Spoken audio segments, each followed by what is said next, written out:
गरीब किसान का सुख मिलत नहीं क्या, झेलत बड़ा परेशानी में, नौकरी वाला फिक्का पड़ जाला मजात बा प्रधानी में। पहले सरकार अनुदान भेजा, छोटका गरीब पा जाइए, गरीब बेचारा पैबो न करे, अधिकारी मिल के खा जाइए। तब सरकार संविधान में ऐसा कानून बना दिलस, सीधे पैसा प्रधान लग जाए, बहुकर्मी साथे मेरा दिलस।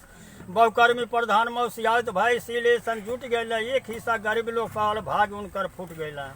कोनो तरह सुख मिली नहीं बच्चारों में नादानी में, नौकरी वाला फिक्का पड़ जाला मजात बा प्रधानी में। तो वृद्धा पेंशन विधवा पेंशन गांव गांव में पास भइल, वीडियो सेक्रेटरी के सबके में हास भइल। प्रधान कहे 10% लेबे पास तोहर करा देबे, वीडियो कहला हमहू के चाही चेक तोहर बना देबे। जे कर्जी काढ़ के घूस दिहल ओकर नाम जारी भइल, जे गरीब का पैसा जुटल नहीं ओकर नाम खारिज दी भइल।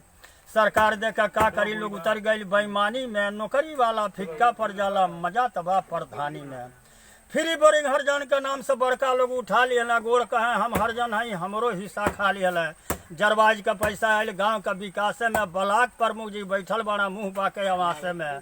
अस्तरो नारायण के आवास में बजट जब आवेला, जागल भाग प्रधान लोगन के लोग दुआरे धावेला। कितना प्रधान का मोटरसाइकिल लिया गई बुढ़ानी में, नौकरी वाला फिक्का पड़ जाला मजात बा प्रधानी में।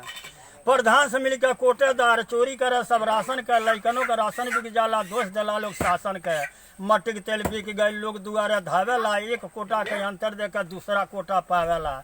BDCO गाँव के सदस्य कुत्ता लेखा भोकेला, ललका शीशी 3 गो 2 अंडा मुँह में घोटेला। कौन कौन बतिया के देखो कहीं आज कहानी में, नौकरी वाला फिक्का पड़ जाला मजा तबाह प्रधानी में। तडी डमरे आबादी बंजर पट्टा भाई निरहुगा के, बहुत दिन से जाना था लोग घर बा घुरहुगा के। घुरहु कहला लेखपाल सके हमनी में झुरा दिला, लेखपाल कहला हम का जानी प्रधान जी पट्टा करा दिला।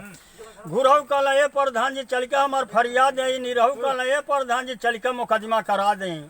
दोनों मुलजिम फंस गए मुकदमा लड़ा देवानी में, नौकरी वाला फिक्का पड़ जाला मजा तबाह प्रधानी में।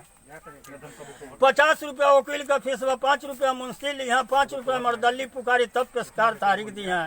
किराया भाड़ा कौन चलावे, 60 रुपया खर्चा बाटे, सब्जी बिना मेहरी रोवे घर में ना मरचा बाटे।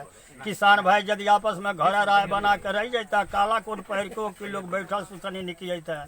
मोछू अपन समय गाँव में पका बैठ पलानी में, नौकरी वाला फिक्का पड़ जाला मजा तबाह प्रधानी।